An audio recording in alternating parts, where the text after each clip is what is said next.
Bonjour Guillaume. Bonjour Angélique. Bonjour Choupidou. Donc aujourd'hui on va parler de comment gérer le regard des gens. Ça t'évoque quoi?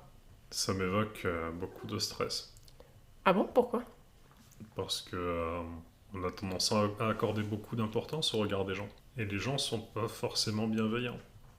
En fait, je n'ai pas envie de faire un enregistrement sur des choses qui sont assez basiques, tu vas me dire ce que tu en penses, sur le fait de vraiment expliquer qu'il ne faut pas se soucier du regard extérieur Mhm. des gens qu'on ne connaît pas, etc. C'est quelque chose que moi, je sais que ça, beaucoup de personnes l'ont intégré. Et je pense que c'est pas ça la difficulté, en fait. Tu veux savoir ce que c'est? Vas-y, dis-moi. C'est de se dire, d'accord, j'arrête d'avoir le regard des gens, j'arrête de me laisser influencer par eux, mais comment on fait pour, malgré ça, gérer en fait quand des personnes qui nous aiment nous jugent? Comment on fait pour gérer difficultés de communication? Comment on fait en fait pour se dire d'accord, je ne veux plus m'attacher sur le regard des gens, mais le problème c'est que je sais que les gens autour de moi, leur avis ça compte, je sais que l'avis des gens que j'ai autour de moi compte, j'ai envie qu'on me prenne en considération, j'ai envie que mon avis soit apprécié, et à ton avis comment on fait pour gérer ça?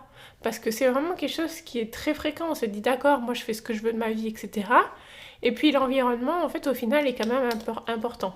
Oui, en fait, le problème, c'est qu'aujourd'hui, dans le développement personnel, on nous dit faites ce que vous voulez, ne vous embêtez pas en fait par rapport au regard des gens. Mais on nous dit aussi choisissez bien votre environnement. Sauf que c'est impossible d'être toujours d'accord avec son entourage. Et en fait, la difficulté, c'est de se dire ok, je vais faire ce que j'ai envie de faire de ma vie, mais je n'ai pas envie en fait de détruire mes relations à force de faire tout le temps, en fait, de dire tout le temps ça ne regarde que moi, etc. Comment on fait pour jouer entre je fais ce que je veux sans penser aux autres, mais les autres sont quand même importants dans ma vie et ce qui m'apporte aussi. Bah, c'est sûr qu'on peut pas être dans un environnement contrôlé H24. Déjà, à partir du moment où on sort de soi, on tombe sur des gens qui ont pas forcément le même point de vue que soi. Tu peux faire exactement la même chose, la façon dont tu l'amènes va radicalement changer la perception qu'on en a autour de toi. Oui, c'est exactement ça. En fait, c'est en ça que je voulais venir. En fait, dans les problèmes de communication, on va dire qu'il y a 10% de personnes qui sont vraiment méchantes et qui sont en fait irrécupérables au niveau de la communication.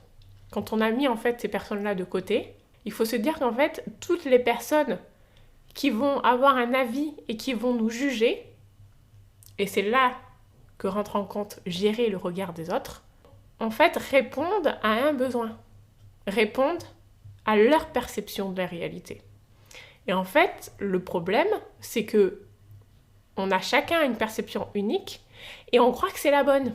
Et tant qu'on ne conscientise pas cette perception en se disant c'est ma perception, et tant qu'on ne conscientise pas ses propres valeurs et ses propres besoins, en se disant je suis responsable de mes besoins, les autres ne le sont pas, parce que les autres ont d'autres besoins, donc c'est à moi d'assumer mes besoins et mes valeurs, on ne peut pas bien communiquer. Et en fait, quand quelqu'un nous donne un avis, nous juge, à part si c'est bien sûr dans les 10% des personnes méchantes, il faut se dire j'ai le droit de le prendre mal, d'accord. Mais souvent, la difficulté vient du fait qu'on ne peut pas ignorer non plus les avis et les regards des gens. Et le problème vient souvent du fait qu'on ne sait pas comment réagir parce qu'on a envie, on a ce besoin. Les besoins sont quand même les mêmes un peu pour tout le monde, mais il y a des gens, ils ont plus de besoin de certaines choses. Mais souvent, le besoin qu'on a, c'est le besoin d'être pris en considération. Le besoin on a besoin de ne pas se sentir jugé. On a besoin, surtout par rapport aux gens qu'on aime, on a besoin de sentir que ce qu'on fait, c'est bien. Et quand quelqu'un que l'on connaît et qui nous aime nous juge, c'est ce besoin-là qui est utilisé, qui est inconsciemment mis en avant. Et une des solutions de gérer le problème, le contraire d'habitude, on va se taire, on va ruminer sur le fait qu'on nous a jugés, sur le fait que notre famille ne veut pas qu'on fasse ce travail, sur notre famille qui nous juge parce qu'on ressemble à ça, parce qu'on est trop gros. Au travail, on nous juge, on est dans un climat négatif. Et pour moi, une des solutions au-delà de savoir lâcher prise et prendre du recul, en se disant c'est sa perception et c'est son besoin, ok. Mais quand on fait ça, on a toujours ce truc-là de pas avoir fini, de se dire oui, mais cette personne-là, comment je peux faire pour l'atteindre, pour qu'elle comprenne mon besoin de considération? Eh bien, pour moi, une des seules solutions, c'est d'apprendre en fait à communiquer et apprendre en fait à expliquer aux autres ses propres besoins et à expliquer en fait à rendre visible ce que l'on ressent. Et il faut surtout pas faire de reproches et il faut surtout pas faire de la surinterprétation de la situation, mais il faut s'armer en fait d'outils de communication pour apprendre à mieux communiquer et ainsi aller vers les autres. Et comme ça, on arrête de perdre confiance en l'être humain, on arrête de mettre tout le monde dans le même panier, on arrête de dire que l'être humain est irrécupérable. D'accord, et donc quand tu expliques ça, on voit bien en fait que le véritable problème, c'est que plus on est proche d'une personne et plus on a une forme de dépendance vis-à-vis d'elle finalement, plus c'est compliqué. Par exemple, pour le patron, ça va être se faire apprécier pour pas perdre son boulot ou avoir la promotion qu'on espère. Pour sa famille, c'est d'autant plus compliqué qu'on a généralement vécu des décennies avec eux, qu'on a été éduqué par eux, et que c'est difficile de sortir du moule de sa famille pour construire sa vie. Et c'est difficile d'assumer l'idée qu'on puisse les blesser, en fait, Voilà. par nos choix.